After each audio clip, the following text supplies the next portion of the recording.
आज के कार्यक्रम में उपस्थित माननीय मंत्री राजस्व भूमि विभाग श्री आलोक कुमार मेहता जी,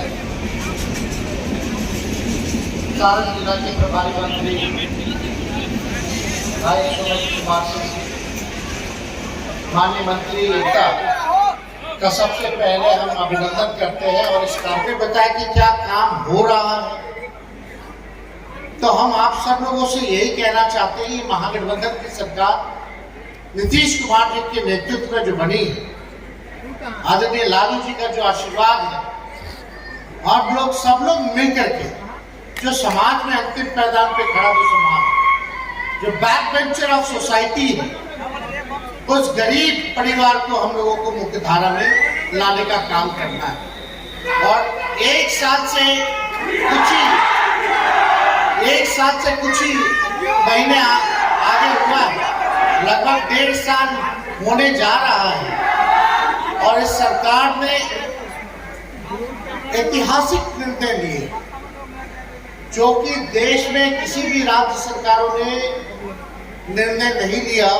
वो सरकार बिहार सरकार है, ऐतिहासिक निर्णय लिया और देश को एक दिशा दिखाने का काम किया। हम सब लोगों की मांग थी पुरानी कि जातीय जनगणना हो पूरे देश में, लेकिन जातीय जनगणना जब प्रधानमंत्री जी से हम लोग मिलने गए तो मना कर दिया गया कि नहीं होगा।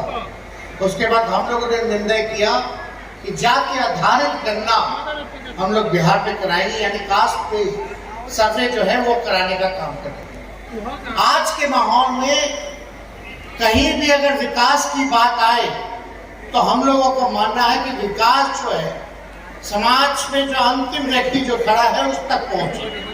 उसके लिए बहुत जरूरी था कि आपके पास एक साइंटिफिक डेटा होना चाहिए, आखिर पता चलना चाहिए कि कौन सा परिवार, कौन सा व्यक्ति कितना गरीब है, क्या काम करता है, कौन भूमिहीन है, कौन भीख मांगने वाला है, कौन ठेला चलाने वाला है, कौन दिहाड़ी मजदूर है। तभी हम सरकार जो है उस प्रकार से योजना बना पाएंगे और उन लोगों को हम लोग लाभ पहुंचाने का काम करेंगे। इस सरकार ने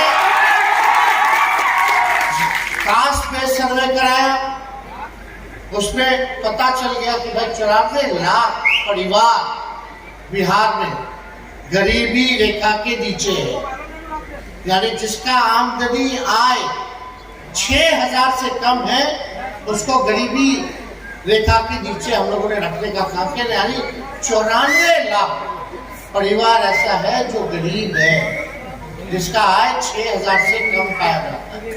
और ये देखा गया कि गरीबी हर जाति में, चाहे स्वर्ण जाति के लोग हो, गरीबी वहां भी पाई गई, गरीबी पिछड़ा समाज में भी पाया गया, गरीबी अति पिछड़ा समाज में भी पाया गया और SC ST में पाया गया। तो उस हिसाब से टोटल 94 लाख परिवार जो है उसका सामने आया और उस हिसाब से हम लोगों को अब उनके लिए योजना बनाना। अब ये बहुत जरूरी था ये सारा चीज पता होने का। तो ये जब आंकड़ा आया तो भारत सरकार के गृह मंत्री आए, मुजफ्फरपुर आए थे, बोले कि ज्यादा लोग बढ़ा दिया।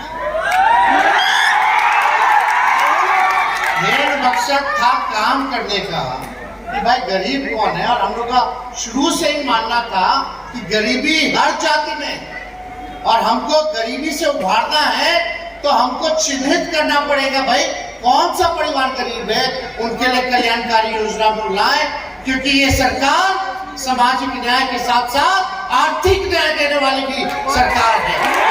सबके लिए काम करना है। लेकिन आते हैं जिनका जातिवाद सोच है, भाई हमको कहता है लोग जातिवाद, मेरी बीवी जो है वो ईसाई धर्म की है। अगर हम जातिवादी होते तो हम ईसाई धर्म में क्यों शादी करते। लेकिन ये बात कहने के लिए लेकिन अमित शाह आए, उन्होंने कहा कि यादव और मुसलमान मुक्का बढ़ा दिया गया। झूठ बोलना उन लोगों का काम है, हम लोगों का काम है केवल आप लोगों के लिए काम करना। अगर बढ़ाना होता तो माननीय मुख्यमंत्री जी कुर्मी समाज से आते हैं तो कुर्मी जाति का नहीं बढ़ा देते। ये सब बकवास वाली बात। और किस आधार पर बोल रहे हैं? आपके पास आंकड़ा कहाँ है? ये बिहारी है जहां पहली बार जातीय आधार सर्वे हुआ है देश में, और कहीं हुआ ही नहीं है। तो आप किस आंकड़े के साथ बोल रहे हैं कि बढ़ा दिया गया हो या घटा दिया गया हो? तो ये इन लोगों को पछता नहीं ना है। काम इन लोगों को कोई काम तो है नहीं। दिन रात आएंगे, इंटरमीडिएट वाला को 12वीं का भी पढ़ाई करवा देंगे। अमित शाह जी तो बोले थे ना 12वीं के बाद इंटरमीडिएट भी करा दे। जितना बुद्धि होगा उतना ही ना ज्ञान बांटेगा।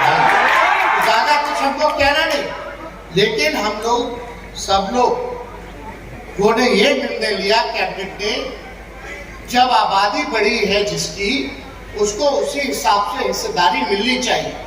और एक ऐतिहासिक काम हुआ, पिछड़ों का, अति पिछड़ों का, दलितों का और शेड्यूल ट्राइब का हम लोगों ने आरक्षण को बढ़ाने का काम किया। तो आरक्षण लगभग जो है पहले 50 था, अब उसको 65% कर दिया गया और 10% सामान्य वर्ग का जैसे था वो वैसे, यानी 75%। देश में बिहार ऐसा राज्य है जहां इस काम को करके दिखाने का काम किया। इसमें क्या फायदा होगा? आप लोगों को जितने एजुकेशनल इंस्टीट्यूशंस थे वहां लाभ होगा उन गरीब परिवारों को। नौकरियों में, बहालियों में आरक्षण हो जाएगा तो उन लोगों को फायदा होगा। तो ये सारा काम जो है हुआ। और अभी हम लोगों ने कैबिनेट करके केंद्र सरकार को शेड्यूल 9 में रिकमेंड किया है कि इसको 9वीं अनुसूची में डाल दीजिए, ताकि इसके साथ कोई आरक्षण के साथ छेड़छाड़ भविष्य में ना कर सके। अब आप देखते हैं केंद्र सरकार करता है कि नहीं करता है, अनुसूची में, 9वीं अनुसूची में डालता है कि नहीं डालता, ये देखने वाली बात है। लेकिन इतना बड़ा काम हुआ, सबके लिए हुआ है, सबके लिए काम कर रहा है। अब ये फैसला हुआ जो 94 लाख, ध्यान से सुनिएगा, जो 94 लाख जो गरीब परिवार है जिसके यहाँ नौकरी नहीं है, उसको राज्य सरकार जो है 2 लाख रुपया देने का काम करेगी।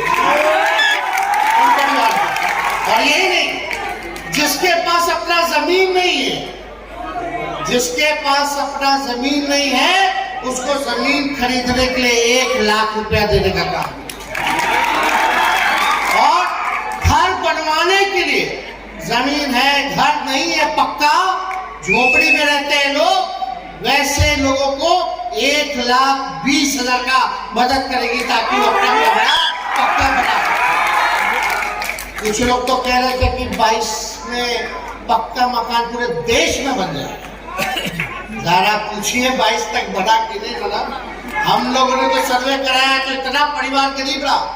अरे भाई, इसीलिए ना अब यही ना मुख्यमंत्री जी हम लोग कह रहे हैं कि 2.5 लाख करोड़ रुपया खर्च होगा। लोगों कोई भूमिहीन नहीं रहेगा, सबका पक्का मकान रहेगा, रोजगार के लिए, मदद के लिए 2 लाख रुपए मिलेगा। तो यानी राज्य सरकार पे अगर ये काम हम कर रहे हैं तो 2.5 लाख करोड़ का खर्चा हम लोगों के पास है। अब हम लोग यही कह रहे हैं कि केंद्र सरकार से हम लोग विशेष राज्य का सहायता मांग कर रहे हैं कि आप दे दीजिए। अगर बिहार सरकार अपने बलबूते करे तो 50,000 करोड़ रुपया हर साल लगेगा, यानी 5 साल में ये जाकर के काम पूरा होगा। और अगर सहायता, हमको विशेष सहायता मिल जाएगी तो 2 साल में गरीबी जो है वो खत्म हो जाएगा बिहार से।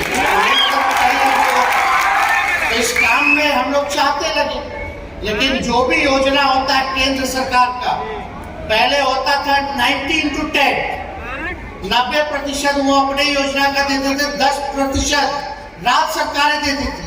अब क्या हो गया है, ये नाम बदल दे रहे हैं योजना का और राज्य सरकारों पर बोझ डाल दे रहे हैं। अब तो ऐसा हो गया कि 50% उनको देना पड़ता है और 50% राज्य सरकार को देना पड़ता है।